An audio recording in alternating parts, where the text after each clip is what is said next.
Bismillahirrahmanirrahim. Assalamualaikum warahmatullahi wabarakatuh. Alhamdulillah. Alhamdulillahi rabbil alamin. Alhamdulillahilladzi bi ni'matihi tatimmus shalihat.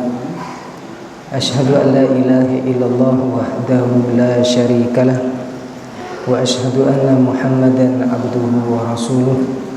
Allahumma salli wa sallim ala habibika wa nabiyyika Muhammad wa ala alihi wa ashabihi wa man tabi'ahum bi ihsanin ila yaumiddin, amma ba'du.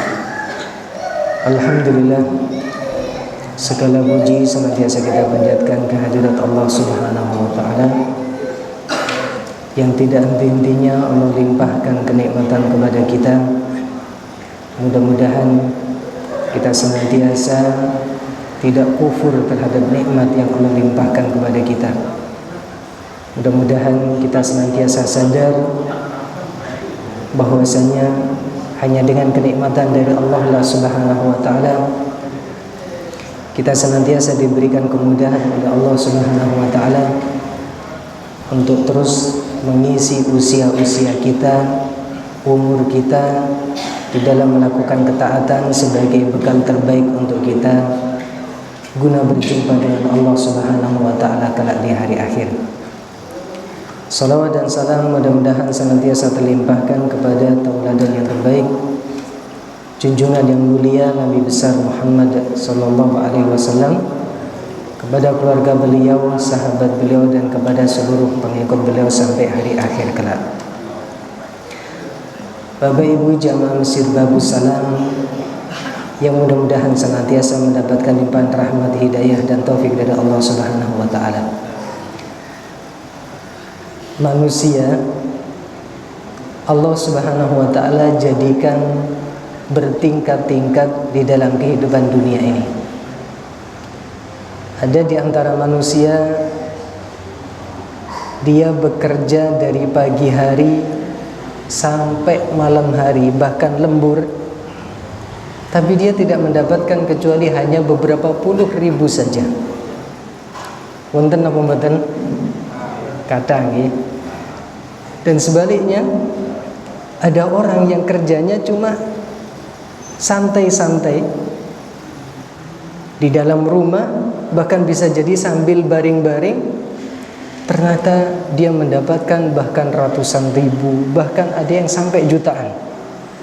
Apalagi saat ini banyak anak kecil kalau ditanya nanti kelak pengen jadi apa, banyak yang jawab jadi YouTuber saja.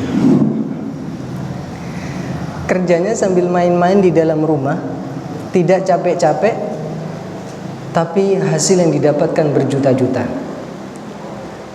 Itulah bagaimana Allah Subhanahu wa taala membagi-bagi dunia ini sesuai dengan kehendak Allah. Makanya banyaknya dunia yang didapatkan oleh seorang hamba ini bukanlah ukuran baik tidaknya seorang hamba di sisi Allah Subhanahu wa taala. Ada yang diberikan rizki melimpah dan dia adalah orang yang soleh.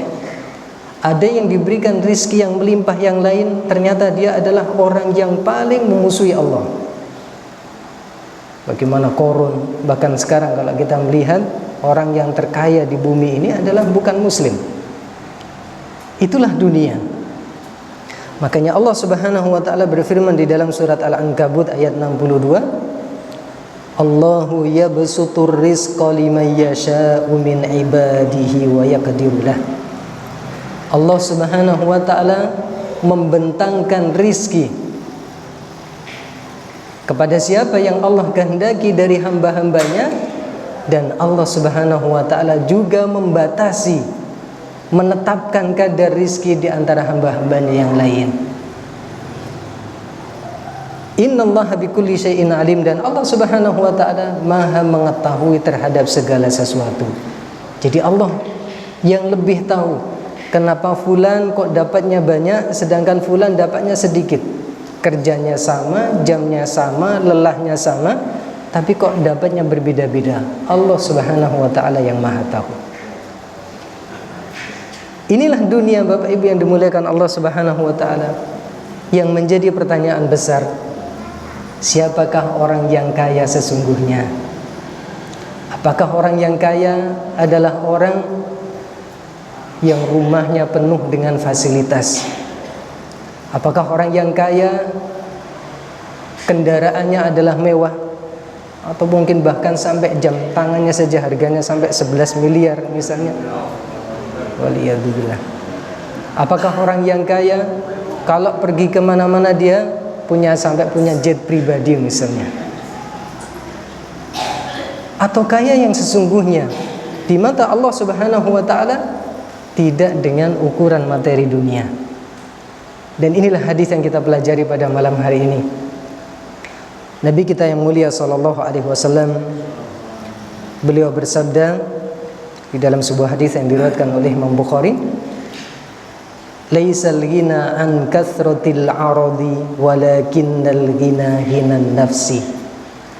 Bukanlah kaya yang sesungguhnya dengan banyaknya harta yang melimpah, emas, perak, permadani, bahkan kain sutra mungkin.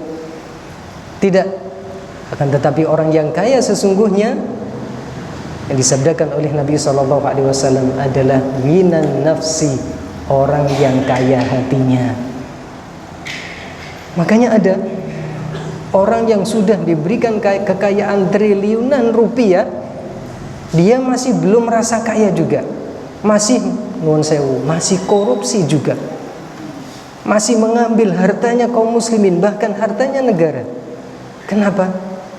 Dia masih merasa fakir, merasa miskin. Tapi Masya Allah, nuwun sewu, ada orang yang bekerjanya sebagai kuli, bekerjanya sebagai serabutan, akan tetapi hatinya senantiasa lapang, wajahnya senantiasa nampak senyum. Bahkan kalau makan mungkin nasi sama sambal saja sudah nikmatnya luar biasa. Banyak orang yang kaya raya, Bapak Ibu yang dimuliakan Allah, kalau makan mejanya penuh dengan hidangan, menu apa saja ada. Ternyata ketika makan ambil cuma sedikit, dia tidak merasakan kenikmatan di dalam makannya. Kalau jenengan nuwun sewu lihat orang yang kuli nggih, Masya Allah, makan mungkin nasinya banyak sama sambal sama tempe saja, bahasa Jawanya itu enggak tolah-toleh karena begitu nikmatnya. Itulah. Jadi hakikat yang kaya yang disabdakan oleh Nabi SAW adalah tidak dengan ukuran materi ataupun dunia, tapi orang yang kaya sesungguhnya adalah orang yang kaya hatinya, merasa cukup dengan apa yang Allah berikan kepadanya. Ketika dalam satu hari dia bekerja hanya mendapatkan uang 10.000, merasa cukup, alhamdulillah. 10.000 bisa buat beli beras 5.000, lauk 2.000, sayur sisanya, alhamdulillah cukup.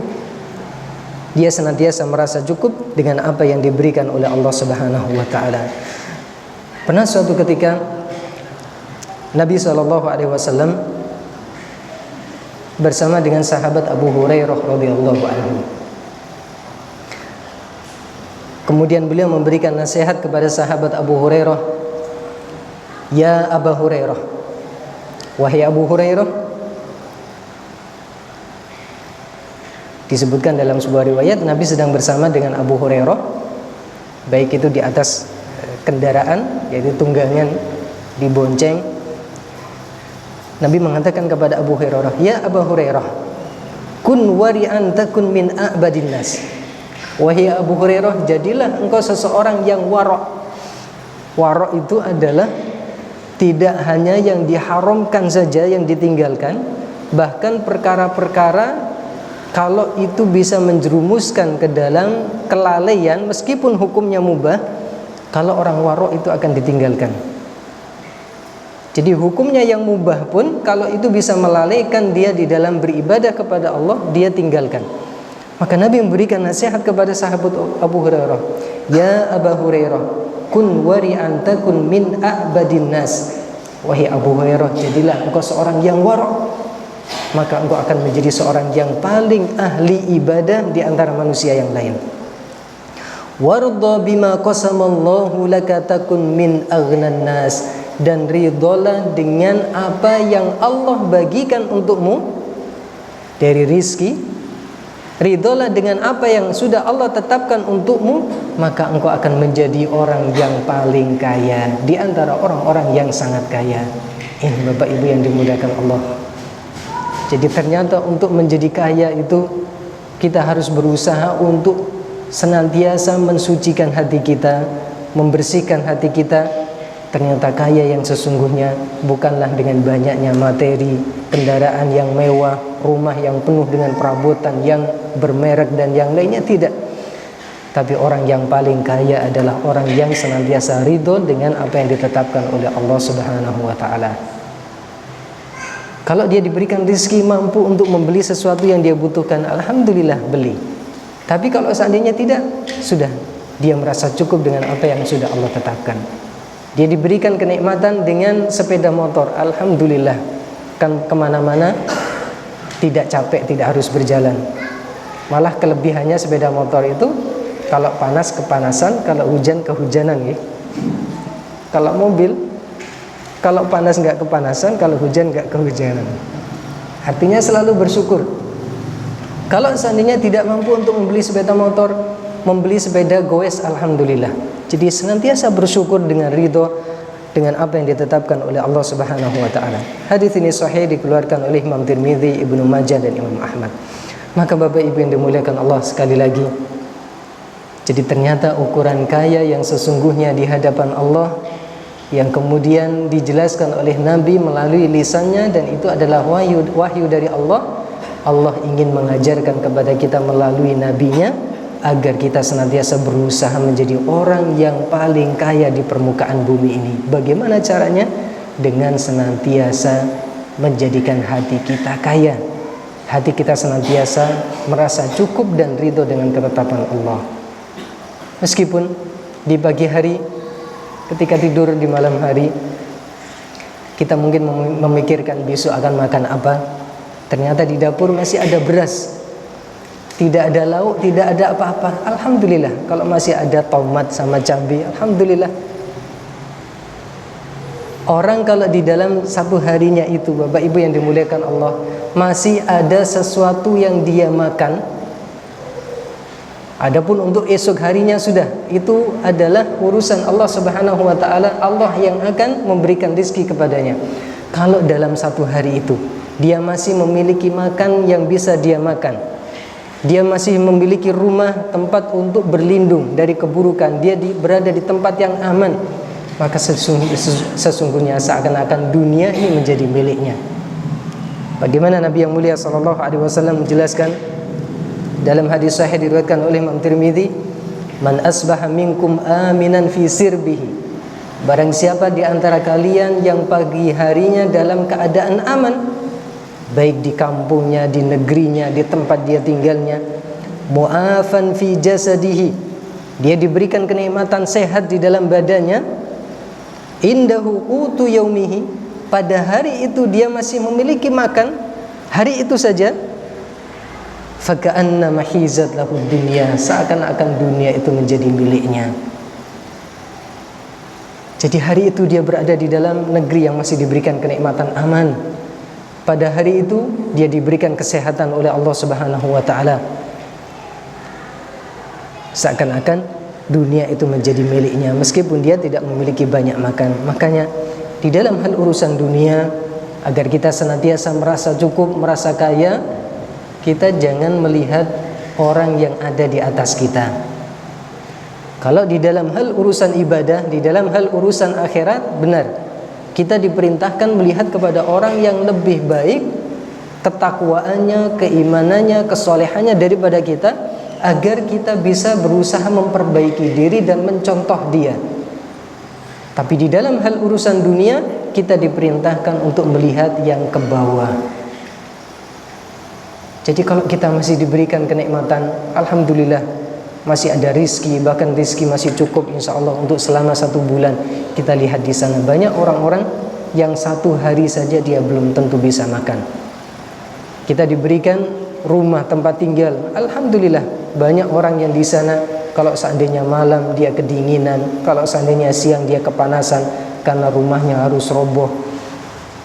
Kita lihat bagaimana saudara-saudara kita yang ada di Palestina dan yang lainnya. Nabi kita yang mulia sallallahu alaihi wasallam bersabda, "Undur ila man asfala minkum." Lihatlah kepada orang-orang yang berada di bawah kalian di dalam hal urusan dunia. Wala tanzuru ila man huwa fawqakum, dan janganlah kalian melihat kepada orang-orang yang ada di atas kalian. Fa huwa ajdaru alla tazdaru ni'matallahi alaikum, agar kalian tidak kufur terhadap nikmat yang Allah berikan kepada kalian.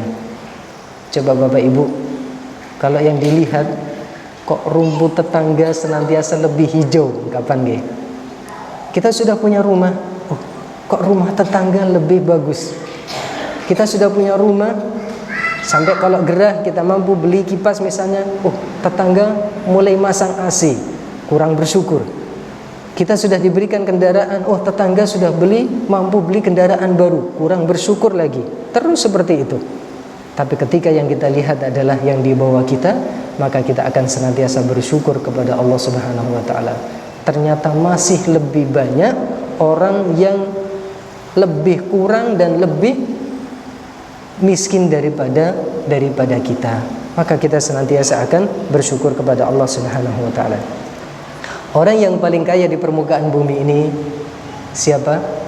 Beliaulah qudwah kita yang terbaik, Nabi kita yang mulia sallallahu alaihi wasallam. Beliau adalah orang yang paling kaya. Tapi sekali lagi, bukan kaya dalam hal urusan dunia. Beliau adalah orang yang paling bahagia karena senantiasa merasa kaya di dalam hati beliau. Kalau kita ingin melihat bagaimana kehidupan Nabi sallallahu alaihi wasallam, padahal beliau adalah Rasulullah, beliau adalah pemimpin kaum muslimin. Ibunda Aisyah radhiyallahu anha pernah suatu ketika bersama dengan Urwah ibn Zubair. Urwah ibn Zubair ini adalah putra dari saudarinya Aisyah, yaitu Asma bintu Abi Bakar. Jadi Asma bintu Abi Bakar itu dinikahi oleh Az-Zubair dan memiliki anak namanya Urwah. Suatu ketika Ibunda Aisyah mengatakan kepada Urwah, "Ibna ukhti, wahai keponakanku," yaitu anak dari saudariku, "in kunna lananduru ilal hilal." Sungguh pernah kita melihat bulan purnama. Tsummal hilal. Kemudian kami melihat bulan purnama berikutnya. Jadi satu bulan purnama, kemudian melihat bulan purnama berikutnya. Tsummal hilal, kemudian hilal berikutnya, sampai berarti ada 3 bulan purnama. Salasata ahillatin fi syahrain. Kami melihat 3 bulan purnama, berarti 2 bulan. Wa ma uqidat fi abiyati Rasulillah sallallahu alaihi wasallam nar. Tidak ada satupun dari rumah-rumah Nabi sallallahu alaihi wasallam yang dapurnya mengepulkan api. Tidak ada satupun dari rumah istri-istri Nabi sallallahu alaihi wasallam yang rumahnya di dapurnya itu dinyalakan apinya. Karena apa? Tidak ada makanan yang bisa dimasak. Padahal Nabi SAW dan istri-istri beliau adalah aghnan nas, manusia yang paling kaya dalam makna yang sesungguhnya. Kemudian ditanya oleh Az-Zubair, "Ya khalah, wahai bibiku, makana yu'ishukum?" Maka apa yang menjadikan kalian bisa bertahan selama 3 bulan purnama, 2 bulan dapurnya tidak pernah menyala, maka bagaimana kalian bisa hidup? Kemudian Ibunda Aisyah mengatakan, al-aswadan, 2 hal yang hitam, yang dimaksud adalah air dan kurma. Jadi selama 2 bulan berturut-turut Nabi SAW dan istri-istri beliau hanya makan kurma dan air saja. Tapi meskipun demikian beliau senantiasa bahagia. Beliau adalah orang yang paling kaya. Kemudian dijelaskan bagaimana Ibunda Aisyah menjelaskan, tapi Allah Subhanahu wa taala masih memberikan kenikmatan. Bagaimana beliau memiliki tetangga. Tetangganya ini memiliki binatang ternak, baik unta ataupun kambing, yang mengeluarkan susu yang diperah. Dan biasanya Nabi SAW dan istri-istri beliau diberikan hadiah dari susu yang diperah oleh tetangga tersebut. Kalau diberi, alhamdulillah diminum. Kalau tidak diberi, maka yang dimakan oleh Nabi dan istri-istri beliau adalah kurma dan air putih saja. Maka itulah bagaimana kehidupan Nabi SAW. Beliau orang yang kaya, akan tetapi kehidupan dunia beliau sangat sederhana.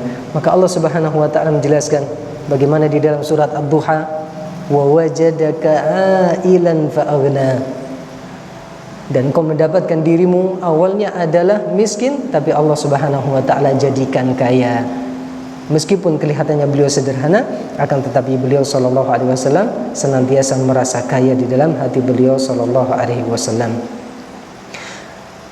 Nabi yang mulia sallallahu alaihi wasallam, bagaimana hati beliau adalah hati yang senantiasa merasa cukup, merasa kaya, bahkan hati beliau adalah hati yang paling bersih. Pernah suatu ketika ada seorang sahabat yang mendapatkan Nabi SAW di suatu majelis,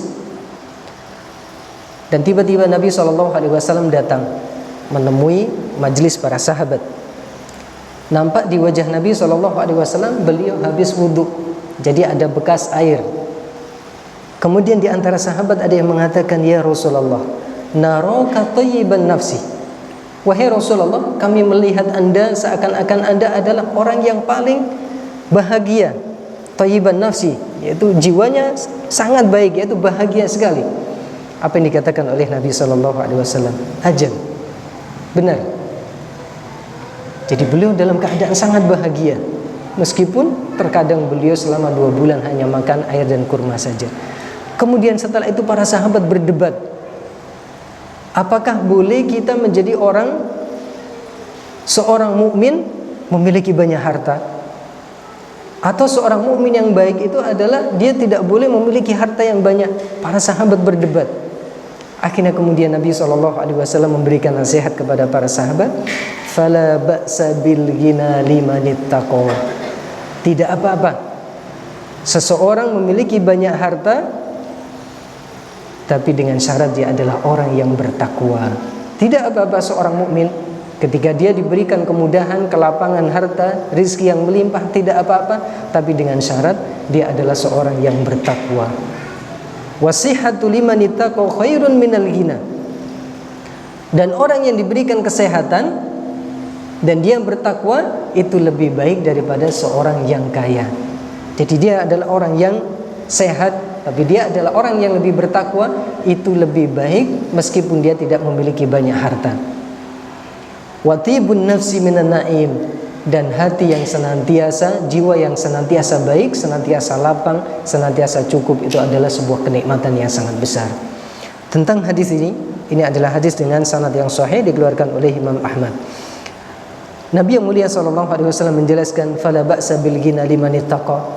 Tidak apa-apa seorang mukmin dia memiliki banyak harta, dia memiliki banyak kekayaan, tapi dengan syarat adalah orang yang bertakwa. Karena harta yang terbaik itu adalah di tangan orang yang soleh, di tangan orang yang bertakwa. Ketika harta berada di tangan orang yang soleh, orang yang bertakwa, maka harta itu akan digunakan di dalam ketaatan-ketaatan kepada Allah. Coba kita lihat bagaimana harta yang Allah titipkan kepada Utsman bin Affan.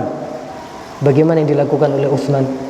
Utsman bin Affan mensedekahkan hartanya tanpa ada batas. Sampai pernah beliau mensedekahkan 1000 ekor unta penuh dengan muatannya untuk penduduk Madinah. Bahkan bagaimana sampai saat ini ada rekening atas nama Utsman bin Affan, bagaimana harta beliau diberkahi oleh Allah, digunakan di dalam kebaikan-kebaikan. Maka seperti inilah harta kalau berada di tangan orang yang bertakwa, orang yang soleh, itulah sebaik-baik harta. Makanya Nabi SAW bersabda, ni'mal malu solih lirrajuli solih. Sebaik-baik harta, yang senikmat-nikmat harta yang baik itu adalah ketika berada di tangan orang yang soleh. Tapi sebaliknya, kalau harta itu berada di tangan orang yang fajir, orang yang toleh, orang yang tidak soleh, maka harta tersebut akan dihabiskan di dalam hal-hal yang tidak bermanfaat, bahkan akan digunakan, diinfakkan di dalam bermaksiat kepada Allah Subhanahu wa taala. Kemudian yang kedua, Nabi SAW tadi mengatakan, wasihhatu liman ittaqa khairun minal ghina. Orang yang sehat dan dia bertakwa, meskipun dia tidak kaya, itu lebih baik daripada orang yang kaya. Banyak buktinya. Ada orang diberikan kesehatan dan dia bertakwa kepada Allah Subhanahu wa taala, itu lebih baik daripada kekayaan. Ada sebuah kisah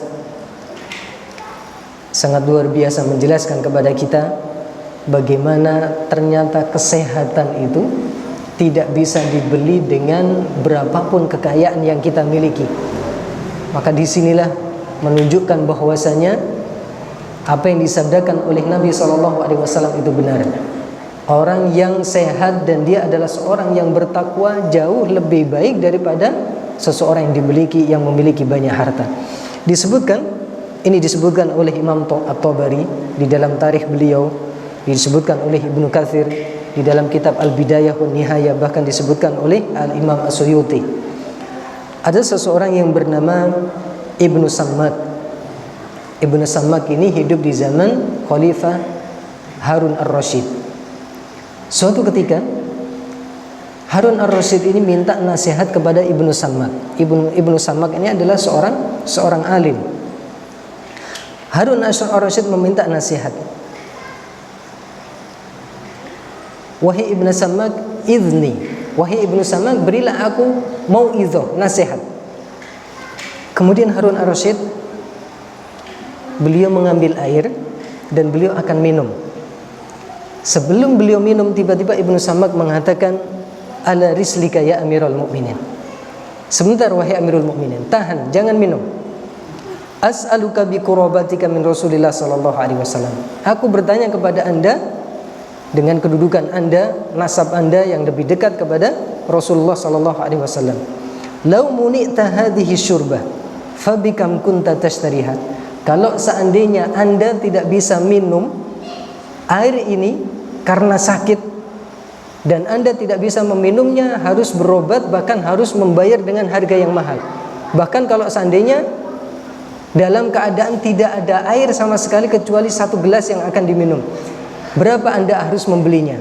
Atau berapa Anda berani untuk membeli air tersebut? Harun Ar-Rasyid mengatakan, binisfi mulki. Kalau seandainya aku tidak bisa minum kecuali harus dengan membayar, aku mau membayarnya meskipun dengan setengah kerajaanku, setengah kekayaanku. Akhirnya diminum. Kemudian akhirnya Ibnu Sammak bertanya lagi, as'aluka bi qurabatika min Rasulillah sallallahu alaihi wasallam. Aku bertanya kepada Anda tentang kedudukan Anda dengan Nabi sallallahu alaihi wasallam. Lau muni'ta khurujaha min badanika fabimadza tashtariha. Wahai Amirul Mukminin, kalau seandainya air yang tadi Anda minum, Anda sudah membelinya dengan setengah kerajaan Anda. Air tersebut tidak bisa keluar dari jasad Anda.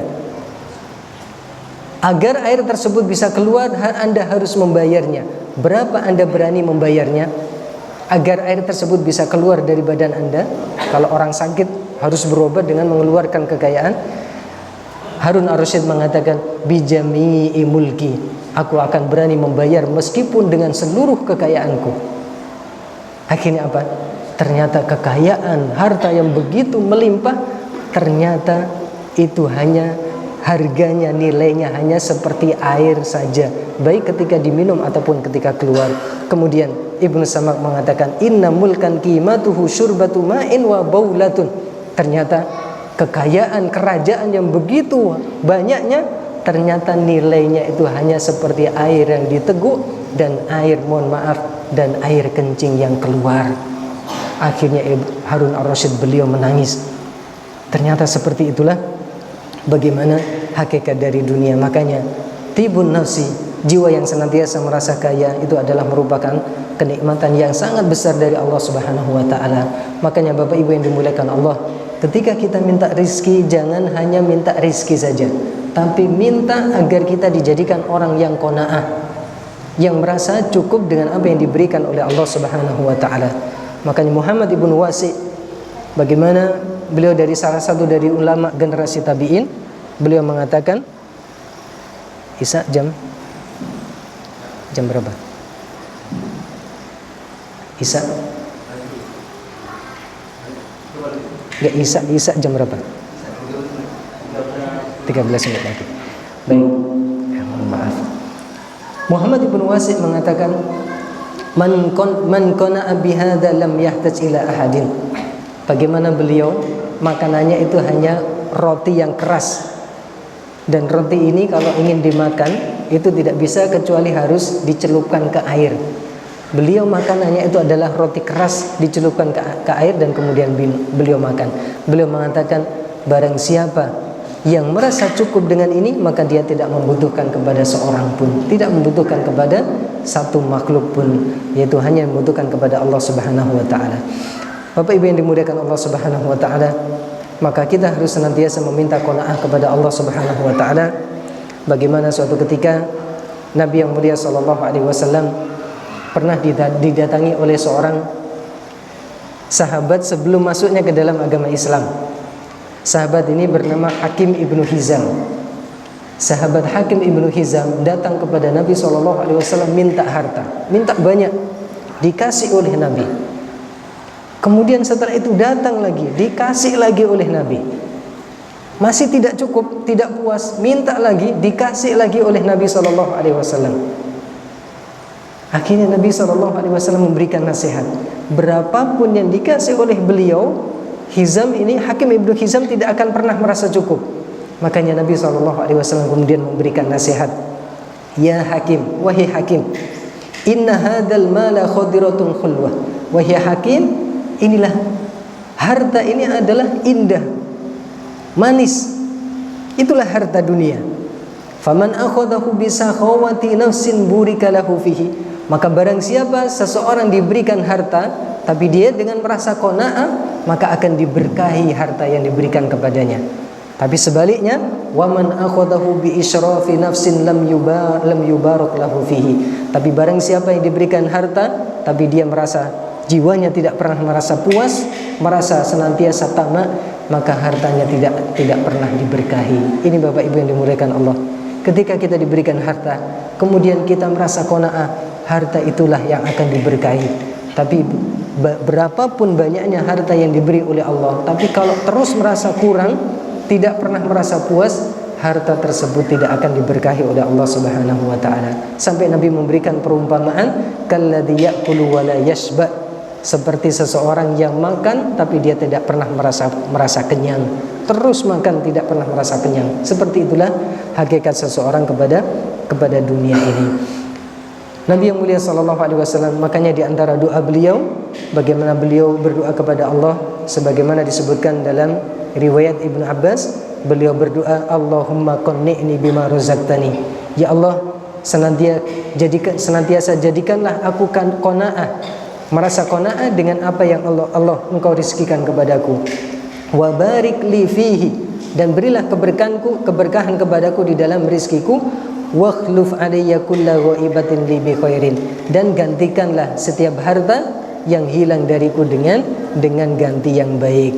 Maka di antara buah orang yang senantiasa merasa qanaah, Bapak Ibu yang dimuliakan Allah, dia akan menjadi orang yang tidak pernah, bahasa Jawanya napa, genggam, pelit, bakhil kepada dunia. Tapi dia akan menjadi orang yang senantiasa karim. Kita lihat bagaimana Ibunda Aisyah radhiyallahu anha. Pernah suatu ketika Aisyah radhiyallahu anha diberikan hadiah makanan, diberikan harta pada masa Muawiyah ibn Abi Sufyan. Beliau diberikan harta pada saat itu, harta yang sangat banyak. Kemudian apa yang dilakukan oleh Ibunda Aisyah? Bahkan disebutkan itu 70.000 dirham. Apa yang dilakukan oleh Ibunda Aisyah? Beliau memiliki budak wanita. Budak ini diperintahkan untuk membagi-bagi kepada fakir miskin. Harta ini diberikan di pagi hari. Ketika sore hari beliau ingin berbuka puasa, beliau mengatakan kepada budaknya yang bernama Barirah, atina ta'aman nuftiru fihi. Wahai Barirah, berilah kami makanan untuk berbuka puasa. Kemudian Barirah mengatakan, ya ummul mukminin, laisa fil baiti ta'am. Wahai ummul mukminin, tidak ada makanan sedikit pun di rumah. Beliau heran, bukankah pagi hari diberikan 70.000 dirham, kok tidak ada yang tersisa sampai 1 dirham pun? Barirah mengatakan, ummul mukminin tidak memberikan pesan agar menyisihkan meskipun 1 dirham. Semuanya habis. Coba Pagi harinya diberikan 70.000 dirham. Ternyata ketika beliau berbuka puasa tidak ada sedikit pun makanan, hartanya tidak ada. Makanya suatu ketika Ummul Mukminin Ibunda Aisyah itu pernah diberikan hadiah beberapa keranjang anggur, beberapa keranjang anggur. Akhirnya Barirah ini paham bagaimana sifatnya Ummul Mukminin. Barirah ini akhirnya sembunyi-sembunyi menyimpan satu keranjang dan yang lainnya dibagikan kepada fakir miskin. Ketika di sore hari, ketika akan makan, yaitu sore hari akan makan, akan berbuka, tiba-tiba Barirah mengeluarkan satu keranjang. Yang ada di benaknya Barirah, Ummul Mukminin akan senang karena sebelumnya hartanya habis, sekarang Barirah diam-diam menyembunyikan satu keranjang. Ternyata Ibunda Aisyah marah. Beliau mengatakan, "Min aina hadha?" Dari mana ini? Kok masih ada satu keranjang yang tersisa? Kemudian Barirah mengatakan, "Akhfaituhu lana." Aku menyembunyikan satu keranjang untuk kita, wahai Ibunda Ummul Mukminin. Kita lebih membutuhkan daripada orang-orang fakir miskin. Ummul Mukminin mengatakan, "Tidakkah cukup satu tangkai saja? Kenapa engkau harus menyimpan satu keranjang? Tidakkah engkau mengambil satu tangkai saja dan engkau sisanya engkau sedekahkan kepada fakir miskin?" Sampai Barirah dimarahi oleh Ummul Mukminin. Inilah bagaimana beliau adalah orang yang belajar dari Nabi SAW, merasa kaya dengan hati beliau, merasa cukup dengan apa yang sudah ditetapkan oleh Allah. Makanya suatu ketika disembelih satu ekor kambing, dibagi oleh Ummul Mukminin sampai habis, tidak tersisa kecuali kaki depannya saja. Ketika Nabi SAW datang, beliau bertanya, "Ma baqiya minha?" Apakah ada yang tersisa dari kambing yang sudah disembelih? Ibunda Aisyah mengatakan, "Ma baqiya minha illa katifuha." Tidak, wahai Rasulullah, tidak tersisa sedikit pun kecuali kaki depannya saja. Maka Nabi mengatakan, "Baqiya kulluha ghairu katifuha." Tidak, wahai Aisyah, tapi semuanya masih utuh, semuanya masih tersisa kecuali kaki depannya saja. Utuh dalam bentuk pahala yang akan dikembalikan kepada Allah Subhanahu wa taala. Masih berapa menit lagi? 6 menit lagi. Baik, sebagai penutup, Bapak Ibu yang dimuliakan Allah Subhanahu wa taala, kita harus banyak belajar bagaimana merasa qanaah, dengan merasa cukup dengan apa yang Allah sudah tetapkan kepada kita. Ada kisah yang sangat luar biasa, yaitu Al-Ma'mun, dari khalifah dari Bani Daulah Abbasiyah. Beliau memiliki seorang anak. Sudah habis nih. Baik, kita ringkas. Beliau memiliki seorang anak. Anaknya hidup di dalam kerajaan, tapi anaknya tidak pernah merasakan kebahagiaan. Suatu ketika anaknya ini membuka jendela kerajaan dan anaknya melihat di kejauhan ada seorang, di depannya ada pasar, kejauhan ada pasar dan ada sungai Dajlah namanya. Ini tempatnya adalah di Baghdad. Anaknya ini melihat di kejauhan ada orang yang kerjanya ini sebagai kuli, tukang angkat. Jadi dia mendapatkan upah, kalau ada orang minta bantuan diangkat barangnya, dia bantu. Ketika waktu duha, apa yang dilakukan oleh orang tersebut? Kelihatan ketika waktu duha, dia pergi ke sungai, ambil air wudhu dan sholat duha. Ketika zuhur, dia sholat zuhur dan kemudian istirahat, dan kemudian makan dari bekalnya, roti keras yang dia bawa. Akhirnya anaknya dari Al-Ma'mun ini minta kepada penjaganya untuk dihadirkan orang tersebut. Akhirnya dihadirkan dan kemudian mengatakan kepada orang tersebut, "Wahai fulan, maukah aku berikan kepada engkau hadiah agar engkau bisa membantu keluargamu?" Ternyata orang tersebut adalah orang yang memiliki ibu yang sudah lanjut usia dan memiliki saudara perempuan yang sakit. Tapi pekerjaannya setiap hari sebagai kuli, tapi dia merasa bahagia. Ketika diberikan hadiah harta banyak, orang ini mengatakan, "Untuk apa ini?" "Ini untuk hadiah untukmu, karena engkau hidup susah." Orang tersebut mengatakan, "Apakah Anda mengira saya susah?" "Tidak, saya bahagia. Saya bahagia." Akhirnya apa? Orang ini pergi tidak mau diberikan hadiah. Akhirnya anaknya dari Al-Ma'mun ini menangis. Ternyata dia tidak merasakan bahagia selama ini. Akhirnya dia menutup wajahnya dan dia kabur dari kerajaan. Kabur dari kerajaan, ternyata dia bekerja sebagai pembantu pandai besi. Nguli menjadi pandai pembantu pandai besi, padahal anaknya raja. Allah menakdirkan anak ini sakit. Ketika akan meninggal, anak ini mengatakan kepada tuannya, yaitu pandai besi, "Wahai tuanku, kalau aku meninggal, sampaikanlah beritaku kepada bapakku." "Siapa bapakmu?" "Bapakku adalah khalifah." Tuannya langsung kaget. Ternyata dia memperkerjakan anaknya khalifah. "Sampaikan, kalau aku meninggal, sampaikan kepada bapakku bahwasanya aku sudah mendapatkan kebahagiaan yang selama ini telah hilang dariku. Aku hidup dengan menjadi kuli, makan seadanya, tapi bisa merasakan kebahagiaan dengan beribadah kepada Allah Subhanahu wa taala." Jadi seperti itulah Bapak Ibu yang dimuliakan Allah, kebahagiaan yang sesungguhnya, kaya yang sesungguhnya adalah kaya hati kita dengan senantiasa merasa qanaah dengan cukup dengan apa yang diberikan oleh Allah Subhanahu wa taala. Mudah-mudahan bisa bermanfaat.